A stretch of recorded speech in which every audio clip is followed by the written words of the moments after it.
como fundamento del mensaje que voy a compartir con ustedes de parte de Dios en la luz y a la luz de la santa palabra de Dios.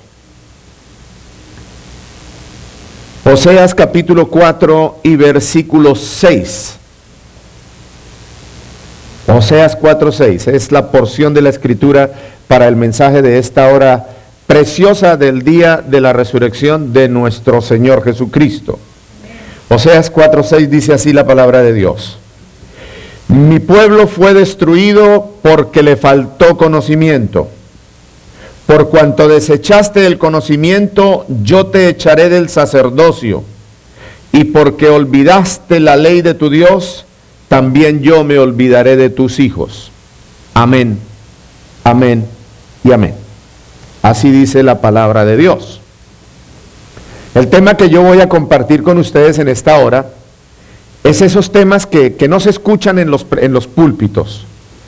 Esos temas que da miedo predicarlos, que causan controversia. Pero yo ni padezco de miedo, ni le tengo miedo o temor a la controversia. Yo tengo muy claro en mi corazón que cuando Dios nos escoge y nos llama al ministerio, es para predicar la palabra tal y como está. Y comenzando este versículo, Dios dice: mi pueblo pereció o fue destruido porque le faltó conocimiento. Ese es uno de mis objetivos en el ministerio.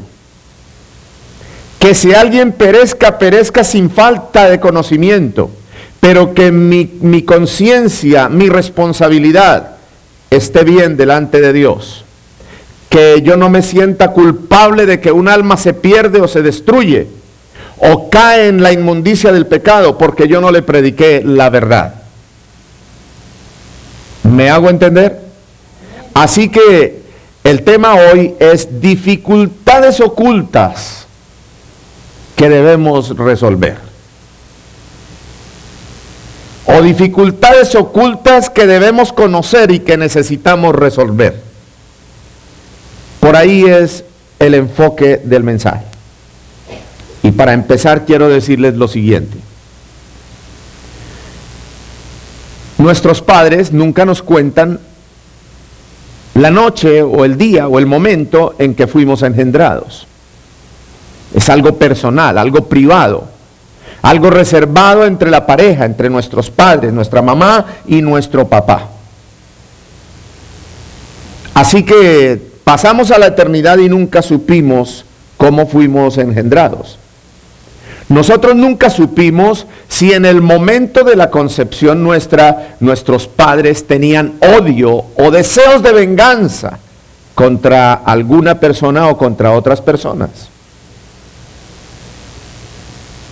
Hay criaturas, niños, niñas, que vienen de una familia con muchos problemas, con muchas dificultades, familias con fracasos. Familias donde reinó o todo lo que se vio fue el licor, la droga, donde los padres promovían para que sus hijos y sus hijas usaran droga, donde los padres le ofrecían a sus hijos la casa para ser usada como un hotel o un motel para fornicar o para cometer toda clase de pecado. Hay gente que nace con maldiciones que vienen de nuestros ancestros pasados, de nuestros abuelos, bisabuelos, tatarabuelos, y nosotros nunca hemos conocido eso. Las Santas Escrituras hablan de las maldiciones que vienen de generaciones pasadas. Ahora, hay personas que también fueron engendradas bajo la influencia del alcohol o de las drogas. Ahí viene la maldición. Y hasta en la sangre viene. Así que, mis amados en Cristo, muchas veces las personas no se pueden consagrar a Jesús. Las personas no se pueden dedicar a vivir en espíritu y en verdad para adorar, para obedecer, para alabar y para servirle al Señor Jesucristo sin reservas, como cantábamos hace unos minutos. Hay niños y niñas que nacen bajo maldiciones demoníacas porque sus padres practicaban ocultismo.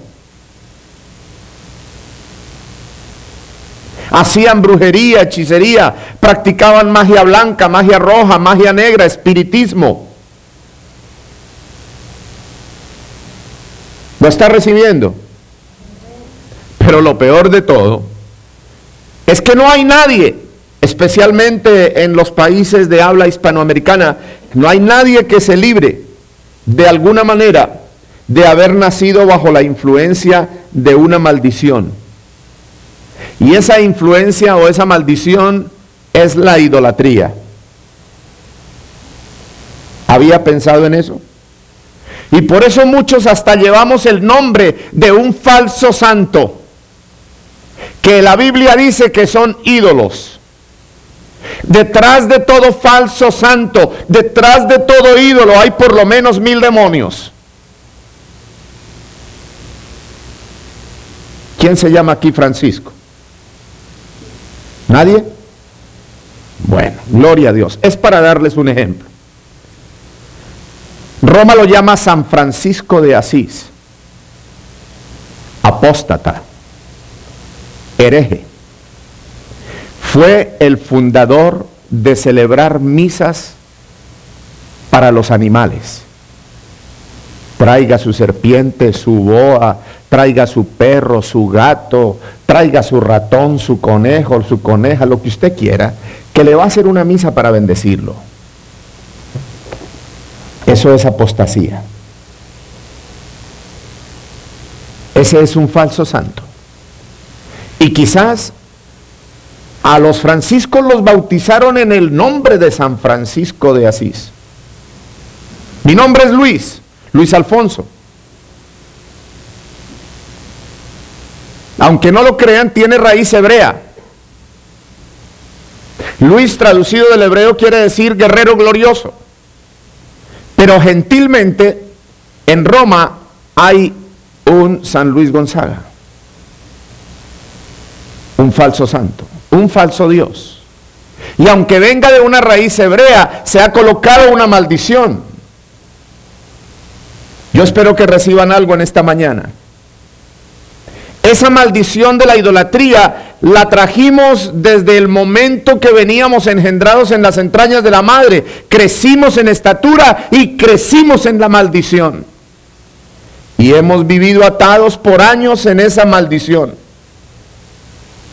Así que, mis amados en el Señor, esto y muchas otras cosas desconocidas hoy por la humanidad, por creyentes o por incrédulos, por cristianos y por los que no son cristianos, han creado grandes dificultades para que la gente no pueda vivir en una vida de pureza, en una vida de santidad, en una vida de consagración y de adoración a Cristo Jesús, y sobre todo en una vida de obediencia, de gratitud al amor y a la obra que Dios empezó a nosotros y que Él ha prometido ser fiel en completarla. Así que, mis amados en el Señor, todas estas cosas que le menciono son apenas como el aperitivo para picarles a ustedes la lengua y que comiencen a escudriñar su corazón y su conciencia para que lo confiesen delante de Dios, para que rompan en el nombre de Cristo, en el poder de su sangre, con oración, con el poder de la palabra,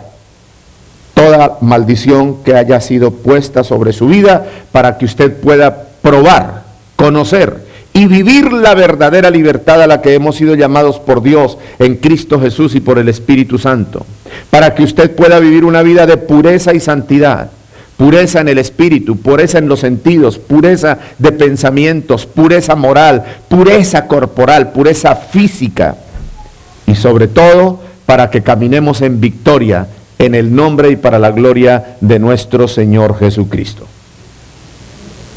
¿Cómo? Levanten el ánimo, apasionense por el Señor. Bueno, entonces, frente a esta situación que les expongo, hay muchos argumentos de quienes se rehúsan a aceptar estas grandes verdades, y los argumentos más comunes que ellos exponen son como por ejemplo lo siguiente: esas cosas, maldiciones generacionales, no son más que excusas de la carne para no vivir como Dios manda. Otra excusa: yo no creo que Dios me mande una maldición a mí por un pecado que yo no cometí. Tampoco creo que Dios permita que me alcance una o más maldiciones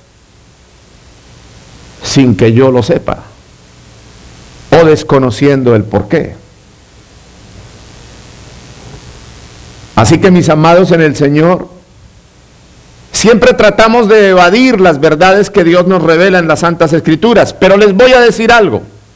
La única realidad, tan cierto como la luz del día, tan cierto como que usted está aquí vivo y respirando, que decir que toda persona que Dios plantó sobre el círculo de la tierra, todos somos responsables de todo lo que Dios ha dicho y que por medio de la inspiración del Espíritu Santo ha revelado en este libro santo, el libro de Dios, la Santa Biblia. Nosotros somos responsables de todo lo que Dios dice ahí, especialmente cuando hemos oído o cuando hemos escuchado.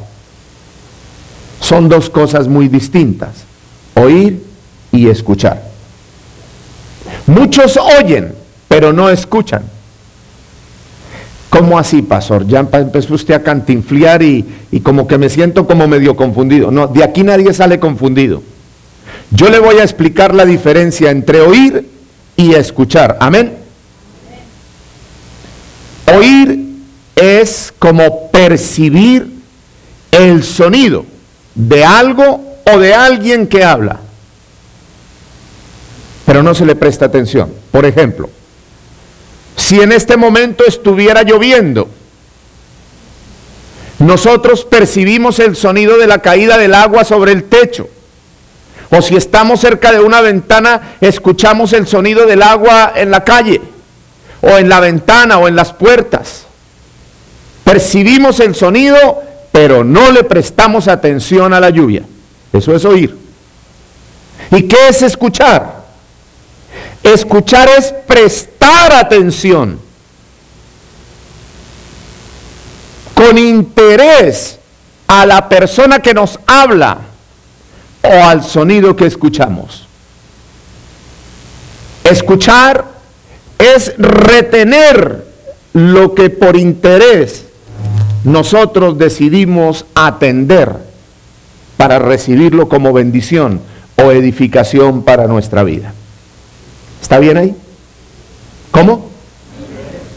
Gloria a Dios. Entonces, el Señor nos dice algo bien importante, que necesitamos oír y prestar atención a su palabra. Por eso pereció Israel.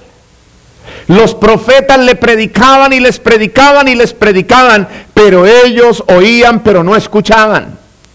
Y como no prestaban atención, rápidamente se olvidaban de la responsabilidad de guardarse en espíritu, alma y cuerpo para servirle a Jehová de los ejércitos. Lo mismo ocurre en nuestros días. Encontramos cualquier cantidad de cristianos que asisten a las iglesias, a los distintos cultos, pero su cuerpo no es templo del Espíritu Santo. Su cuerpo es templo de Budweiser. Su cuerpo es templo de whisky, del Chivas Regal, de Johnny Walker, sello negro o sello rojo. Su cuerpo es templo del Cristal de Caldas, de Bud Light. A los que les gustan sentirse como reyes o reinas, su cuerpo puede ser templo de la Corona, con limoncito y salecita. Porque no escuchamos la palabra de Dios. Lo mismo le pasó a Israel. Israel pagó un precio muy caro. Dios lo sacó de 430 años de esclavitud en Egipto, y por rebeldía, por no oír la palabra de Dios, por no guardarla, por no ser reverentes con la palabra de Dios, por no darle el valor que necesitaban darle a la palabra de Dios, ¿qué ocurrió? Fueron a pagar 70 años más de esclavitud en Babilonia. ¿Aló? Posiblemente usted esté en la iglesia, pero sigue en esclavitud. Sigue en la esclavitud de su carne, en la esclavitud de su mente, en la esclavitud de sus pensamientos, de sus propias emociones.